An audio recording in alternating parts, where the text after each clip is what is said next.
Eh bien ici, donc, on est dans le campement donc, de nos migrants. Donc comme vous pouvez le voir, tu as la E411 qui passe juste au-dessus. D'ailleurs on l'entend, donc tu as l'autoroute qui est juste là. D'où le lieu est adéquat pour eux parce que c'est la sortie S13, donc Aspi. Donc le parking se trouve par là. Donc ils ont un accès direct pour accéder au camion. Et donc c'est ici qu'ils dorment, qu'ils vivent dans les tentes, les tentes de fortune qu'ils ont construites avec des bâches, des dons, des tentes qu'on avait reçues. Mais au départ, ils n'avaient rien du tout. Moi, je n'ai pas connu ça, mais je sais bien que quand ils sont arrivés ici, ils dormaient à même le sol, quoi. Mais je les vois plus comme des personnes comme toi et moi, comme des humains, des gens un peu différents, qui sont juste hors de leur pays, un peu comme des amis même maintenant. Moi, les proches amis que j'ai, j'en ai beaucoup moins maintenant, il y en a qui sont là depuis effectivement 2 ans. Peut-être que ce sera leur 3e hiver. Et, ils ont toujours cette volonté de se dire c'est l'Angleterre que je veux, donc ils essayent toujours, quoi. Oui, c'est très très dur, très dur. Ce sont des jeunes qui sont déracinés donc, de leur famille, parce qu'il faut bien dire qu'ils ont entre 20 et 28 ans ou plus, de leur culture, leur musique, leur nourriture, leur petit confort qu'ils avaient aussi également chez eux. Donc oui, ils sont complètement perdus. Je me dis en tant que maman, qu'est-ce que mon enfant ferait à 9000 km de chez moi? Pour quelle raison il devrait partir et quitter ce qu'il avait de bien à la maison, quoi. Donc forcément que ça me touche en tant que maman.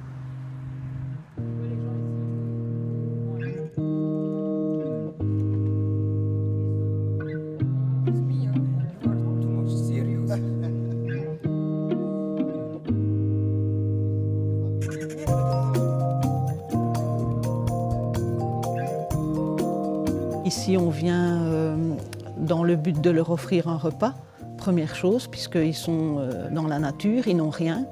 Donc ils viennent ici l'après-midi. On organise ça 4 fois par semaine. Pendant qu'ils sont ici, ils peuvent recharger leur smartphone, puisque c'est vraiment la seule chose qu'ils ont et qui est importante pour eux. Et ils peuvent aussi avoir du Wi-Fi ici. Parce que, bon, même s'ils vivent dans les bois, ils ont besoin des choses dont tout le monde a besoin. Donc, être propre, avoir à manger, pouvoir se laver, je pense que c'est, ne fût-ce que pour garder une certaine dignité, ce sont les choses qui sont nécessaires et qui n'ont pas. S'ils ne les ont pas ici, ils ne savent pas y avoir accès. Tout le monde sait qu'ils sont là, donc les autorités savent qu'ils sont là. Il n'y a rien qui est jamais proposé, même en plein hiver, même s'il fait -10, même s'il pleut, il vente, il n'y a rien. Ils sont là dehors, on n'a pas de locaux, enfin si, on a des locaux, mais pas de la commune, quoi. L'autre local, c'est un local paroissial, donc c'est le groupe, le collectif qui loue le local, et parce que la paroisse est d'accord.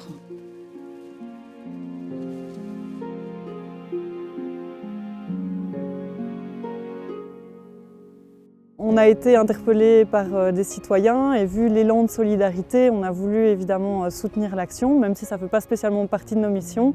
Mais en vrai, ça fait partie des missions de personnes. Donc nous, à un moment donné, on a posé le choix de venir soutenir ces citoyens.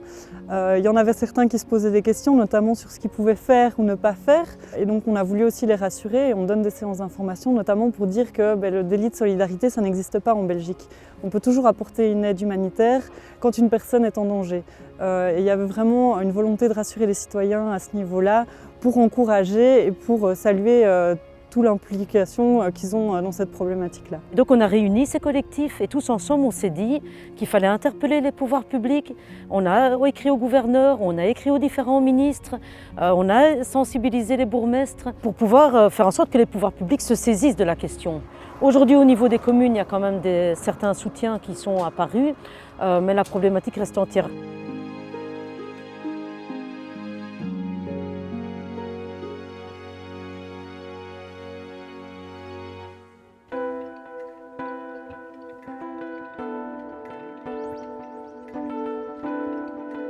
La Ruche, c'est un bâtiment qui a été mis à disposition d'un collectif citoyen il y a une grosse année par la ville de Gembloux. Donc, c'est des bâtiments qui étaient inoccupés et pour lesquels on a eu une convention à titre précaire, ce qui signifie qu'on peut utiliser le bâtiment tant qu'il n'est plus affecté.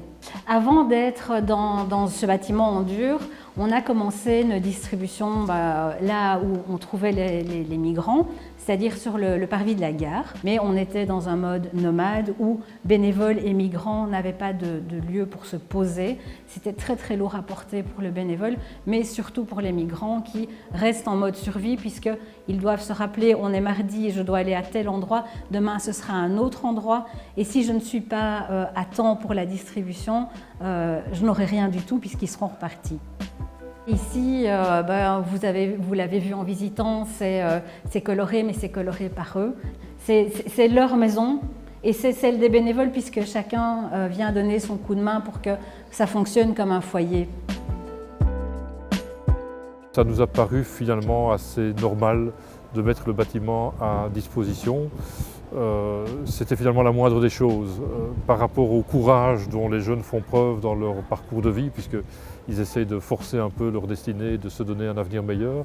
Et par rapport à l'investissement des citoyens, c'était une façon de se mettre un peu à leur diapason. Ce sont eux, ces citoyens, qui ont fait de Gembloux une commune hospitalière et on ne voulait pas être en deçà de leur propre effort personnel. C'est vrai que la crainte de l'appel d'air, elle a pu être ressentie au départ, mais en réalité, elle ne s'est pas du tout vérifiée. Au contraire, il y a eu une forme d'autorégulation, une forme d'autogestion qui fait que les responsables de la ruche sont en contact avec les autres intervenants de cette chaîne humanitaire. Donc il n'y a eu aucun afflux. Et je dirais même qu'il y a eu au total une gestion beaucoup plus sereine et beaucoup plus apaisée. Je n'ai plus jamais reçu d'appels d'inquiétude de la part de citoyens parce qu'avant que le bâtiment ne soit ouvert, ils se déplaçaient à toute heure du jour et de la nuit dans la rue. Il y avait une forme de sentiment de peur lié à l'inconnu. Ici, ce sentiment-là a disparu parce qu'il y a une gestion collective finalement et les jeunes sont désormais d'une certaine manière intégrés ici sur la place de l'Hôtel de Ville. Tous les soirs, ils jouent au football et ça ne dérange personne. Il n'y a aucun lien entre leur présence et des phénomènes d'incivilité. Ils sont au contraire extrêmement précautionneux parce qu'ils savent qu'ils sont dans une situation difficile, qu'au moindre fait problématique, ils sont susceptibles éventuellement d'être interpellés par la police. Et donc, je dois dire qu'ils sont très, très respectueux, ils essayent de se faire oublier en quelque sorte. Et donc, il n'y a absolument aucun phénomène de criminalité ou d'incivilité qui leur soit imputable. On peut aussi concevoir qu'un État fixe des règles et accepte certains résidents et en refuse d'autres. Et lorsque ces règles sont d'application, elles doivent être respectées d'une certaine manière. Mais au-delà de ce devoir lié au respect des règles, c'est vrai qu'il y a un devoir de solidarité. Je pense qu'on ne peut pas être complètement laissé à la charge de la citoyenneté, mais il faut quand même que les structures publiques soient soutenantes, soient solidaires, dans le respect des limites légales. Ici, à Gembloux, on a toujours veillé à ce que l'aide apportée soit acceptée, y compris par le procureur du roi, par exemple, y compris par les services de police, pour qu'on ne soit pas en difficulté par rapport au prescrit légal. Mais il y a quand même une forme de collaboration, une forme de soutien. C'est finalement peu de choses par rapport à l'état de besoin de ces jeunes. C'est peu de choses par rapport à l'investissement des citoyens, mais c'est sans doute mieux que ce qui se passe sur d'autres territoires.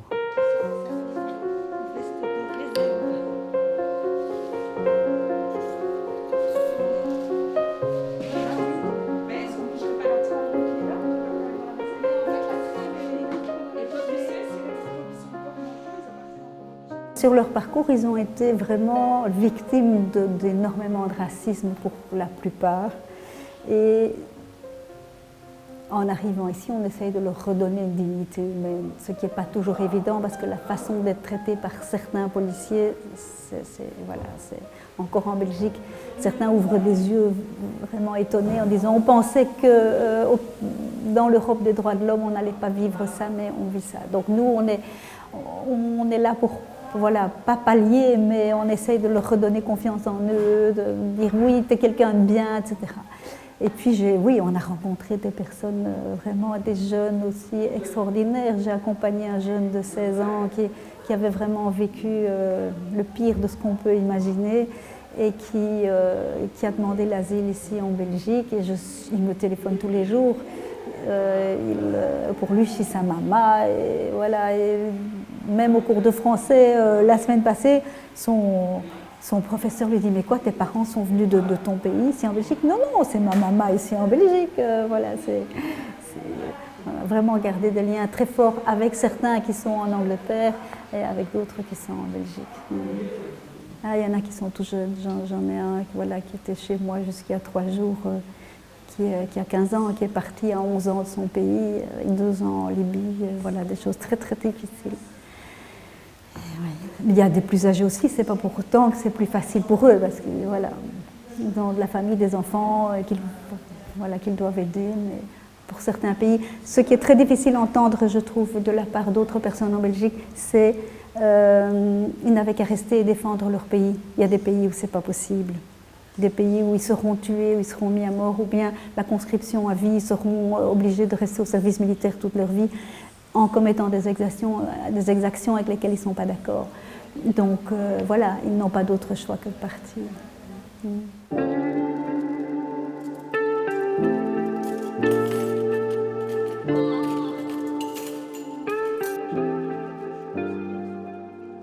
Quand on connaît leur parcours, qu'on s'est renseigné un petit peu, parce que là aussi, les gens qui ont des préjugés, ils ne savent pas ce qu'ils ont déjà vécu. Il y en a qui sont sur la route depuis des années, qui ont traversé tous les pays avec les difficultés qu'on peut connaître une fois qu'on s'est renseigné ou qu'on a lu.